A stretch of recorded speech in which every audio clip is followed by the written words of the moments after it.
Nicholas Cruz, Coldsteel Cruz, El Goblino de Educación Especial. The police are 56% certain that this gentleman is responsible for the Parkland shooting, a school shooting spree which claimed 17 victims in total. 17 people who met their end because some angsty shit wanted to be the edgiest person on earth. In fact, Nicholas Cruz is so goddamn edgy that he makes Dylan Klebold and Eric Harris look positively spherical.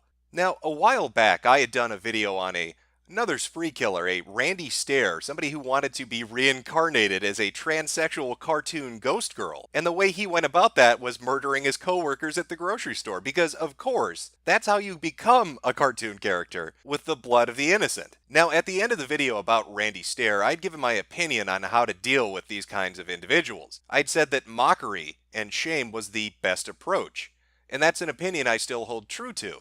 A vast majority of these spree killers, of these school shooters, want to leave behind a legacy. They want to be infamous for having done this. They want their name to be out there. They want to be talked about. And when you look at early coverage of school shooters going back to Columbine, it was a very somber approach, talking about how tragic it was and how terrible it was. And that image of those two shooters, the clothes they wore, the attitude they had, what they had gone and done, became ingrained in our society. In our popular culture, in our movies, in our television, it was referenced and known.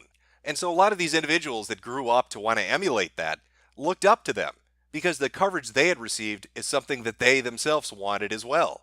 Well, I say the easiest way to deal with something like that is to make sure the legacy they leave behind is so tarnished as the ass end of every joke on the internet that nobody seeks to emulate it, at least for that reason. Now, I'm not saying that's going to end spree killings or school shootings, that would be ludicrous. But at least it taints it a little bit for them, makes them perhaps think twice about it.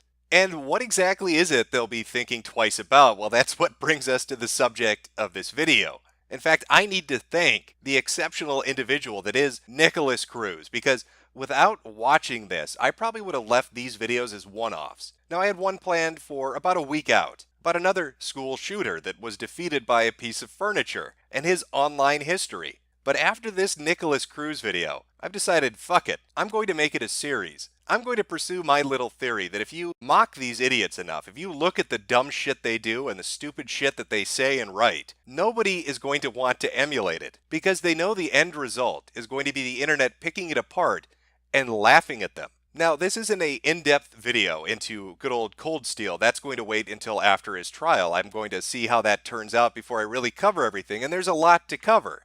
From law enforcement being aware of him being a risk for 2 years prior to the shooting, or the FBI being alerted at the end of 2017 and at the beginning of 2018 and failing to pursue it, about how his classmates and people in the community knew it was him before anybody listed him as a suspect. They just instantly fucking knew this guy gave off that vibe. His behavior was so bizarre, so antisocial, that they fucking knew it was him. But that will wait for another day. I want to present to you the cringiest shit I've ever heard come from somebody that wants to massacre people. You have to hear this because it puts it into a whole new perspective.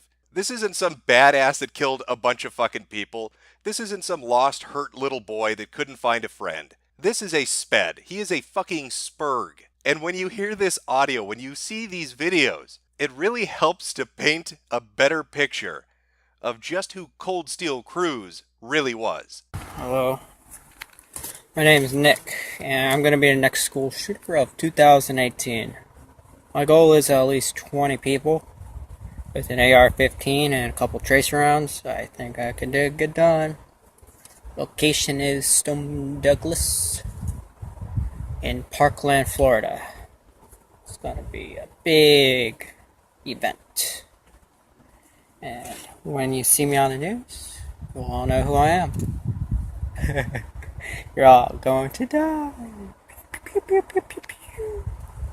A pew pew pew pew pew pew pew. Maybe he's working on a cartoon about a group of friends living together in the inner city, or he just outright stole it. But it gets much better. Our little attention whore here really goes full off the fucking spectrum. Today is the day that it all begins. The day of my massacre shall begin. All the kids in school will run in fear and hide. From the wrath of my power, they will know who I am. I am nothing, I am no one. My life is nothing and meaningless. My name is not important. What is important is what I'm going to do. I just fucking hate this world and these human worms feasting on its carcass. They will run and hide from my power. I am darkness incarnate. Why do they all have that voice? It's a very specific tenor, timbre, and tone that just I don't know how to pin it down. I thought this was a joke at first. I thought there's no way somebody's going to go kill a bunch of people, and this is their manifesto. This is what they leave behind for the world. Just fucking listen to this. Everything that I hold dear, I let go beyond your half. Every day I see the world ending another day. I live a lone life, live in seclusion and solitude. I hate everyone and everything. With the power of my AR, you will all know who I am. I had enough of being told what to do and when to do. I had enough of being telling me that I'm an idiot and a dumbass. But in real life, you're all the dumbass. The reason that bad things happen to you is because you're a dumbass. My love for you, Angie, will never go away. I hope to see you in the afterlife. On one day or another, you will end and we'll all die. Nothing gets a chick hornier than killing a school full of children. Just work that into your game. Nice pickup line there, Elliot. Letting Angie know that it was all for her. I love you, Angie. Look at all the school children that I killed. You're gonna say, you got about 10 seconds to show me that hole. Because this gorilla dick daddy's hungry. And if you don't blow me right, I might kill you. This is a man that knows his pickup game. And he's a man that knows how to be picked up. Because when you're planning on killing a school full of people, why not take an Uber? So here's the plan. I'm gonna go take an Uber in the afternoon before 2:40. From there, I'll go onto school campus, walk up the stairs, unload my bags, and get my AR and shoot people down at the main courtyard. So that's a collection of snippets from Coldsteel's phone. That's something the prosecutor's office put out there, and I have a feeling a lot more of it's going to be coming out as the trial progresses. And it really makes me wonder if he has videos somewhere out there in the ether, if there are YouTube channels that are undiscovered, because holy shit, what a fucking sped. So try to keep these videos in mind every time he's brought up. Every time you see him in a news article or on television on CNN, every time the trial gets talked about, that is the guy that said shit like this. Today is the day that it all begins. The day of my massacre shall begin. That went and massacred a fucking school. He deserves no pity. I don't care what his fucking sob story is. This sounded like he took a 13-year-old's live journal from 2003 and read it off as his manifesto just for the laughs of it. It's really hard to wrap your mind around that being a serious statement. But it is. So thank you very much, Coldsteel. You've inspired me to turn this into a series. I look forward to doing a video on you when you're found guilty. I already hear you've been crying in the courtroom when people look at you. If you're unaware of that, he has been.